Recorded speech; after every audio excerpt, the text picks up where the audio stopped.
Mathias Mpuga nsamba olunaku olwaleero ate mbu ng'abadde agulawo ekibiina kye ekipya walowolozza ku bukambwe bw'abaana ba National Unity Platform awamu ne Kyagulanyi Ssentamu Robert Bobi. Manyi ono yeefuula nnyo omugezi wa wano era yeefuula nnyo ntagambwako naye munange ensonga ye erabika nga efuukidde ddala enzibu. Gwe mukwano gwange naye muganda wange abadde alowooza nti Mathias Mpuga nsamba akyalina olugendo olulala. Twongera okujjukiza n'okutegeeza nti omukulu takyalina lugendo, takyalina waakulaga, takyalina na kiddako, takyalina wadde ayinza okuba n'obudde bwe, wabula buli lunaku olukya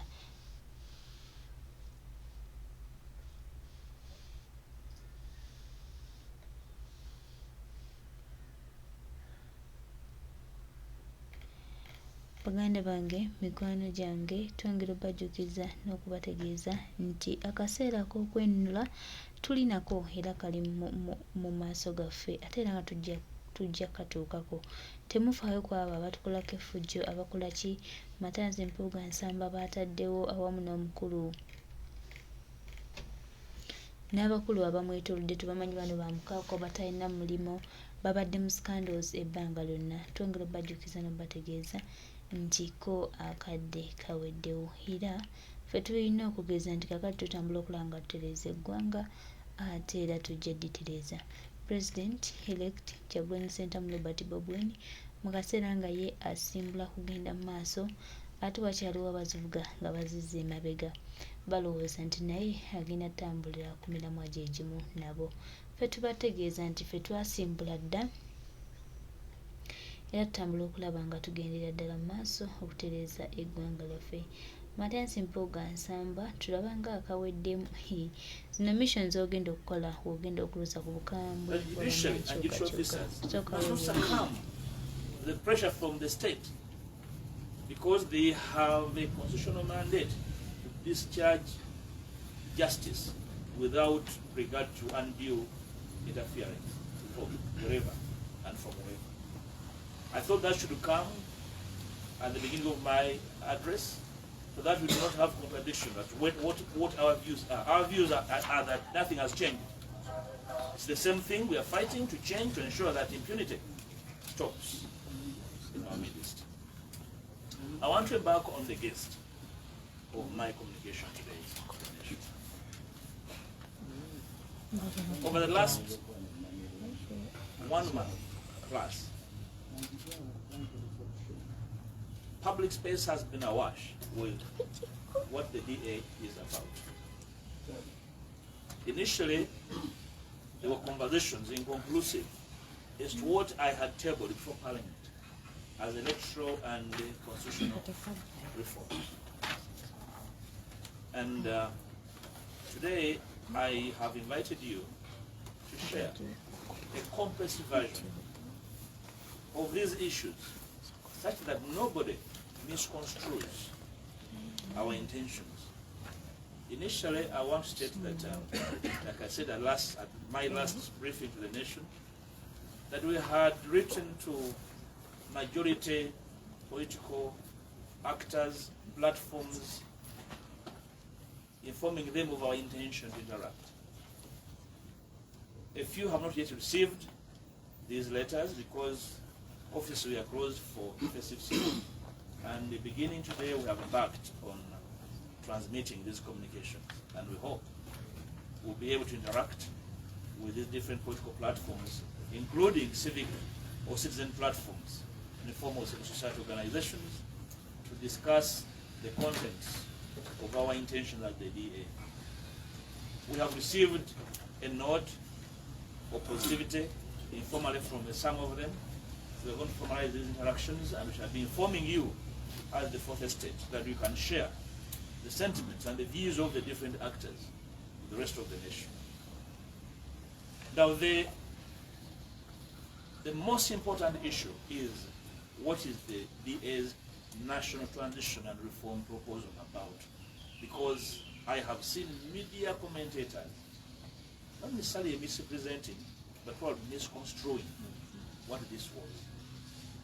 You know, these are new concepts to majority of the generation here and in most media houses. So you hear commentary totally different from what we are talking about here. And I blame no one, because issues of reforms, transitions are alien issues to our space. We are used to processes where the outgoing is the incoming, and therefore you have no conversation about the possibility of a reform or a transition. And how can I blame a media practitioner who is 30 years or 40 years, who has never seen a transition, who has never seen a change? So these are alien concepts, and I am here to share with you a simplified, a condensed version of these issues that you can inform the country is what exactly we're trying to do, and re-energize and rekindle the spirit of this nation before it collapses on our backs.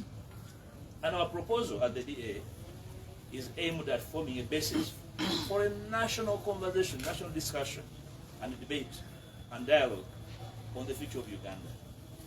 And note, these are our objectives. Other people can add theirs, but these are our objectives. They are essentially 6 in propagating the idea of a national transition and reform processes. The reform processes we have talked about variously. It involves reforming a number of laws, including amending the national constitution.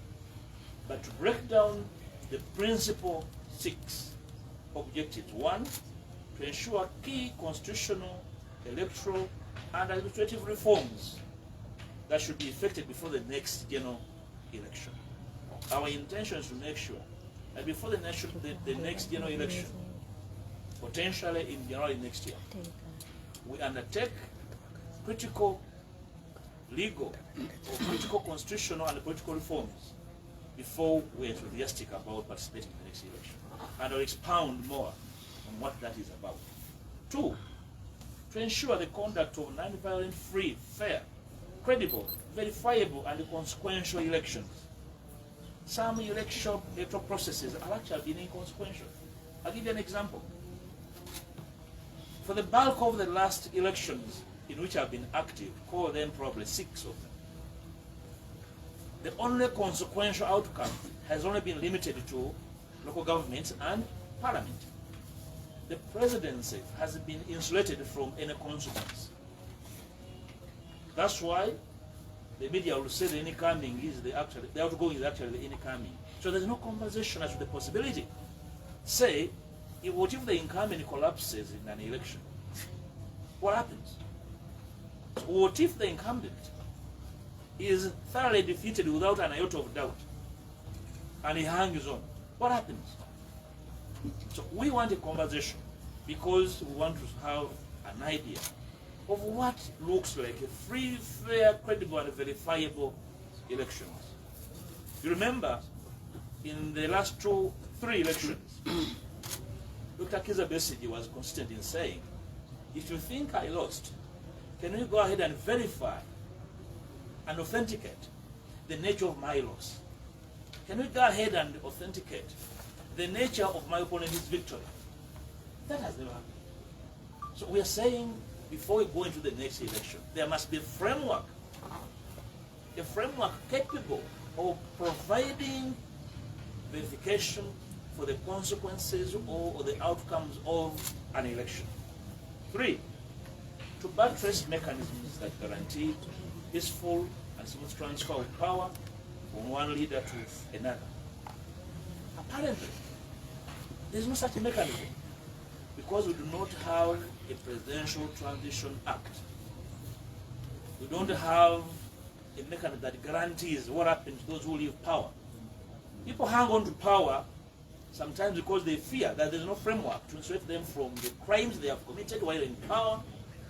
We want to have an arrangement of guarantees, an arrangement of ensuring that those who leave power actually don't live with the country. So if they have committed crimes against the citizens, there must be a framework of understanding the nature of crimes.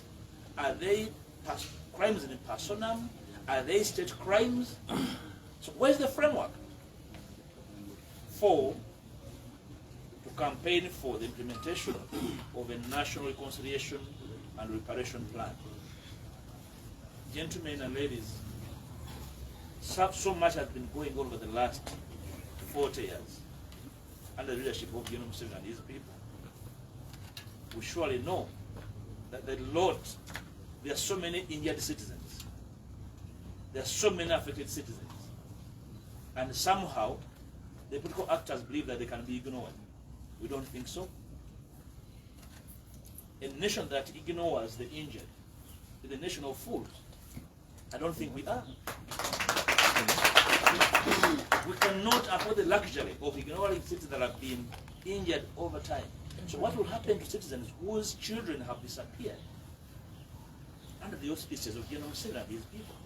Should we simply say they melted away like ice? We need a framework of truth-telling so that the country can heal from the effects, from the ravages of bad governance as we usher in a new epoch of leadership that appreciates the values of our people, that appreciates the values of human rights, the values of association and disagreement.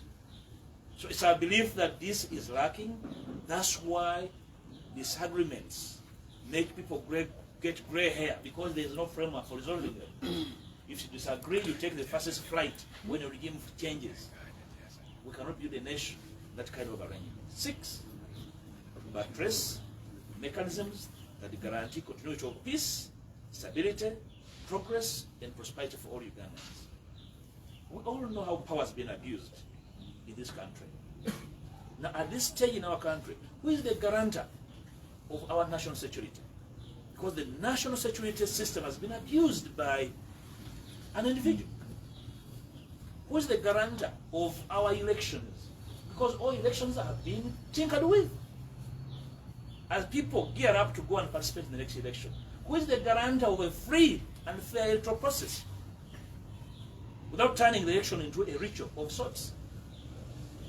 We hesitate as DA to encourage citizens to simply go into a ritual and simply look on at their tear gassed away, and then they wait for a declaration, and then say new day, normal stuff. It's not a normal situation. We believe that we must have guarantees, because the current security framework cannot guarantee national security. It is repressive, it is partisan. We need a conversation to the guarantees of our security, the guarantees of our electoral outcomes, and how this can be done. I can understand these are really mundane issues. They are alien concepts, because we are used to being ruled over like animals. We are saying, you know, we are human, and therefore there must be full participation and understanding of why we participate in politics. Otherwise, we can agree to become a basket case. Okay? In the DA, we are saying we cannot be part of the basket process. We need a very clear process that can guarantee that the outcome of an electoral process is going to be consequential, positively, to the lives of our common peoples. So essentially, those are the 6 objectives for which we clamor for reforms and a transitional framework. I thought that must be made very clear to all. Now, who are the stakeholders in all this? Because it's very important to understand that who are the stakeholders? You and me belong to a multiplicity of platforms. We have political actors, we have civil society actors, we have citizen platforms, we have cultural institutions, we have religious bodies, we have senior citizens. So Uganda has bona fide owners. This is not a land of no one. It's not a no man's land. So these stakeholders are the ones we need to be part of this conversation. I have heard people say that you are talking about very nice things, but General Museveni won't accept. Who tells you that we are here to massage General Museveni? We must compel General Museveni and his people to listen to the people. We must listen. Whoever thinks that our job is to take some massage oil to him, no. We are saying all must demand for these. The media, civil society, cultural, religious institutions, senior citizens must demand that General Museveni listens. This is not his father's estate. It's a bequest to all of us.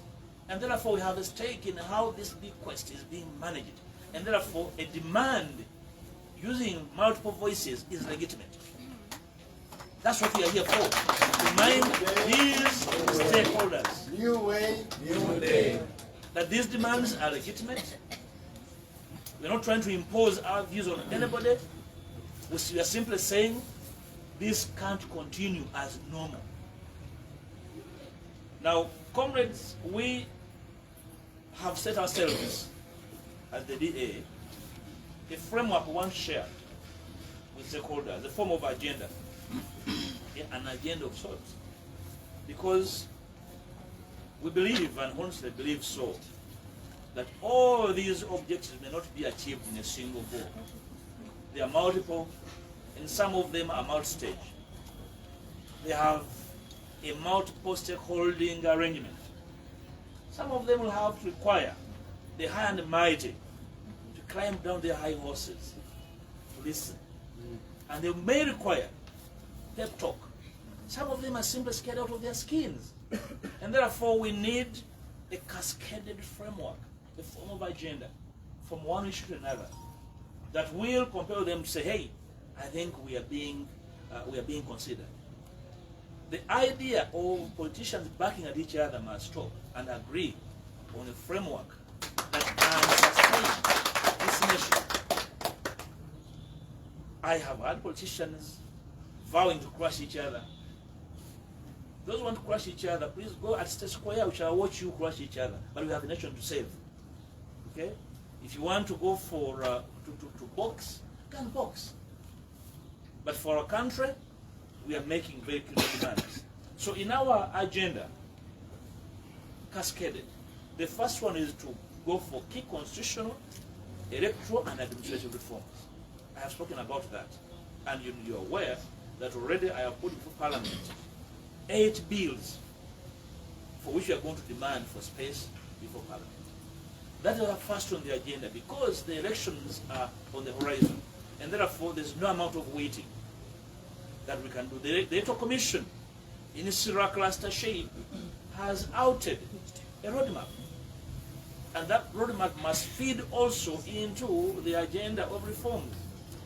I have explained before the nature of the electoral reforms and the constitutional alignments that we desire. Probably I'll speak about them a little bit later, in brief. The second item on the agenda is